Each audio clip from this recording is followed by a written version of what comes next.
बिस्मिल्लाहिर्रहमानिर्रहीम। अस्सलाम वालेकुम नाज़रीन, आप देख रहे हैं प्रोग्राम पूरा सच और मैं हूं आपकी मेज़बान मरियम शेख। नाज़रीन, जो हालिया सूरत हाल है मौसम की, मानसून चल रहा है, उसके स्पेल्स एक के बाद दूसरा तीसरा, जबकि PDMA की जानिब से कहा गया है कि ये जो सिलसिला है मानसून का, ये अगस्त तक जारी रहेगा और बारिशें जो हैं वो मामूल से इस बार थोड़ी ज़्यादा होंगी। बारिशों के साथ जो हस्ता हाली होती है, जो सिचुएशन होती है, जो सूरत हाल है बारिश के बाद, वो हम सबको पता है, वो सबको जो है वो दिखाई देती है, मंजर आम पे है, हम सब जानते हैं। लेकिन इसी के साथ साथ एक बहुत ही बड़ा सवाल ये खड़ा होता है कि जो इमारतें हैं, बहुत सारे वाक़यात मैं अभी खबरें देख रही थी और पढ़ भी रही थी, ख़ुद भी रिपोर्ट कर रही थी, तो मैंने खुद देखा कि एक कुछ लोग जो हैं, कुछ लोग नहीं बल्कि एक हज़ारों की तादाद में लोग जो हैं वो मॉनसून के सीज़न में जो हैं वो हलाक हुए हैं। छतें गिरने से जाँ बहक हुए हैं, बच्चे जो हैं वो जाँ बहक हुए हैं, दीवारें गिरने से, छतें गिरने से, इमारतें हस्ता हाल हो चुकी हैं। इनका ज़िम्मेदार कौन है? कौन जो है वो गफलत कर रहा है? कहाँ पे गफलत बढ़ती जा रही है? इसी पर हम आज बात करेंगे। सबसे पहले अपने रिपोर्टर जुनैद अशरफ की रिपोर्ट मुलाहजा करते हैं डिटेल में। आइए। सूबाई दारुल हुकूमत लाहौर में मानसून का सिलसिला जहां शहर का मंजर तब्दील कर देता है, वहीं खस्ताहाल इमारतों और जेर तमीर घरों और बिल्डिंग्स के बाइस शहरियों की जानें भी खतरात में पड़ने लगी हैं। साल 2025 के मानसून सीजन में अब तक मुतअद्दिद वाक़यात रिपोर्ट हो चुके हैं, जिनमें छतें गिरने और दीवारें मुनहदिम होने के वाक़यात शामिल हैं। मखदूश इमारतें शहरियों के लिए मौत का पैगाम बन चुकी हैं। तहसील सिटी, रावी, शालामार और वागा टाउन के मुतअद्दिद इलाकों में बरसों पुरानी और खस्ताहाल इमारतें आज भी आबादियों के बीच खड़ी इंतजामिया की गफलत का मुंह बोलता सबूत है। बारिश के दौरान इन इमारतों की छतें टपकने और दीवारें लरसने लगती हैं। बिल्डिंग कवानीन की मुसलसल खिलाफ वर्जी, नाकिस तामीराती मेयार और बरवक्त मरम्मत न होने के बायस अंदरून शहर समेत मुतअद्दिद इलाकों में इंसानी जानें दांव पर लग चुकी हैं। जेर तामीर इमारतें भी किसी खतरे से कम नहीं। हिफाजती इक़दाम के बगैर काम जारी रखना न सिर्फ मजदूरों बल्कि आस पास रिहाइश पजीर अफराद के लिए भी खतरात साबित कर रहा है। दूसरी तरफ इंतजामिया के मुताबिक शालामार और वागा जोन में 10 गैर कानूनी इमारतें मस्मार की जा चुकी हैं, जबकि 22 खस्ताहाल इमारतों को सरभमर कर दिया गया है। अवामी तहफ़्फ़ुज़ के लिए बिल्डिंग बाय लाश पर सख्ती से अमल दरामद यकीनी बनाया जा रहा है। लाहौर की खस्ताहाल और गैर कानूनी इमारतें न सिर्फ शहरियों की जानों को खतरे में डाल रही हैं, बल्कि इंतजामिया के लिए भी एक मुसलसल चैलेंज बन चुकी हैं। बर वक्त इंस्पेक्शन, कानून पर अमल दरामद और अवामी शऊर के जरिए इन हादसात की रोकथाम की जाएगी। पैकेज आपने मुलाहजा किया, इसमें सारी डिटेल्स थी, लेकिन इसी पर बातचीत करने के लिए जुनैद ने हमें स्टूडियो में भी ज्वाइन किया है, उनसे जानेंगे। Thank you so much Junaid, आपके कीमती वक्त का। आज हम बात कर लेते हैं इंस्पेक्शन की, आज हम बात कर लेते हैं हस्ता हाल इमारतों की। तो मैं आपसे ये जानना चाहूँगी, क्या लाहौर की हस्ता हाल इमारतों का जो हालिया इंस्पेक्शन है वो किया जा चुका है? बहुत शुक्रिया मरियम। जिस तरह से आपको पता है कि जब हम शहर लाहौर की बात करते हैं तो शहर लाहौर में इस बार 2025 में जो देखा गया है वो आपने माजी में बहुत कम देखा होगा। और इस बार मॉनसून का सीज़न इस तरह से कहर ढा रहा है लाहौर में। अगर स्पेसिफिकली बात करें तो लाहौर के जो शाहराहें हैं वो मॉनसून के स्पेल से जो है असरअंदाज हुई हैं।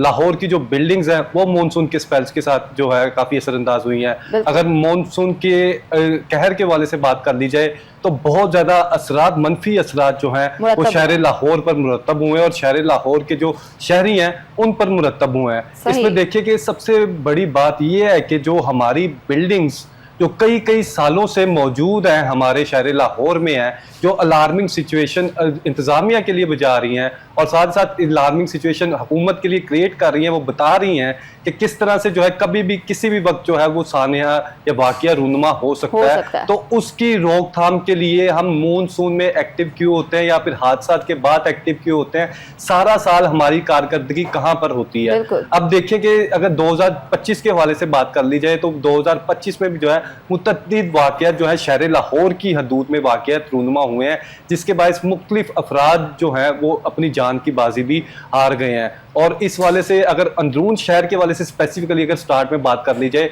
तो अंदरून शहर में आपको पता है कि मरियम वो आबादी इस तरह की है जो पाकिस्तान बनने के बाद से और पहले से भी जो है वो वहां पर मौजूद है। और वहां की आबादी इस तरह की है कि वहां पर आपको गुजरने के लिए रास्ता तो बहुत मुश्किल से मिलता है। वहां पर आबादी बढ़ने के साथ साथ वहां पर मार्केट्स बनने के साथ साथ जो जो डेवलपमेंट होती गई, तो हमने डेवलपमेंट तो कर ली, मार्केट्स तो बना ली, लेकिन जो अपनी सेफ्टी और प्रिकॉशंस मैयर्स जो हैं उसको इम्प्लीमेंट करने के लिए हम कहीं ना कहीं पीछे रह गए। और जिसके बाइस जो है आपको इस तरह की स्क्रीन पर फुटेजेस चलती हुई नजर आ रही हैं, जहां पर आप देख सकते हैं कि बाकायदा तौर पर एक अगर घर गिरा है बोसीदा घर गिरा है, तो उसके बाद जो है उस घर के जो मेंबरान थे वो किस तरह से मलबे के नीचे आ गए और रेस्क्यू की मदद से और दीगर महकमे जो बाद में एक्टिव हुए हैं, देखने के लिए आए हैं, उससे प्रिकॉशंस के लिए आए हैं कि मजीद नुकसान ना हो। तो अब देखें कि इस तरह की जो दीगर इर्द गिर्द बिल्डिंग्स मौजूद हैं, दीगर इर्द गिर्द घर मौजूद हैं, प्लाजास मौजूद हैं,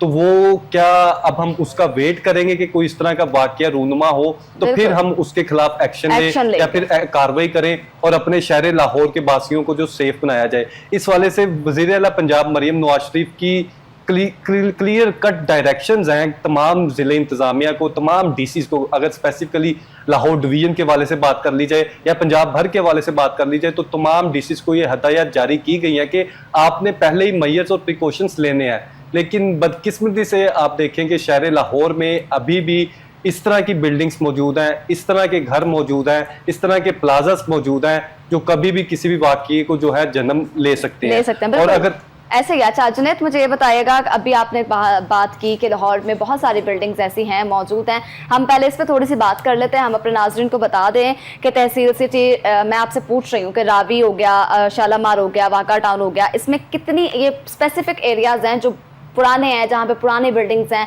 जिनके बारे में कहा जा रहा है कि यहाँ पे खस्ताहाल इमारतें मौजूद हैं और लोगों की जानों को खतरा है। मुझे बताएं यहाँ पे कितनी बिल्डिंग्स इस वक्त मौजूद हैं जो इस तरह से खस्ताहाली का शिकार हैं और लोगों की जानों को जो है वो उनकी वजह से खतरात लाहिक हो सकते हैं। मरियम, इसमें देखिए कि जब हम काउंट्स के फैक्ट्स एंड फिगर्स के हवाले से बात करते हैं तो इंतज़ामिया के और जो हमारी रिपोर्टिंग टीम के और इन्वेस्टिगेटिव टीम के हैं उनके फिगर्स में तज़ाद थोड़ा सा आता है। थोड़ा सा फ़र्क इस लिहाज से आता है कि अब देखिए कि हमारी नज़र में वो बिल्डिंग जिसे 50 साल से ज़ायद का टाइम हो गया होगा बने हुए, लेकिन वो इस तरह की सिचुएशन में नहीं है कि वो मज़ीद जो है वज़न बर्दाश्त कर सके या फिर मज़ीद कोई एक्टिविटी वहाँ पर हो, या मज़ीद वो मार्केट इस तरह की है जहाँ प्लाजा इस तरह का है जहाँ पर मज़ीद जो है ऊपर कंस्ट्रक्शन हो सके या फिर कोई अलार्मिंग सिचुएशन हो। तो हमारी नज़र में वो बोसीदा है और वो मखदूश इमारत काउंट होती है। चूँकि वो अलार्मिंग सिचुएशन बता रही है, उसके लेंटर जो है वो बता रहे हैं कि वो अब क्रैक्स उसमें पड़ना शुरू हो गया, हम उसे काउंट करते हैं। और अगरचे अगर ज़िले इंतज़ामिया के हवाले से बात कर लीजिए तो ज़िले इंतज़ामिया के मुताबिक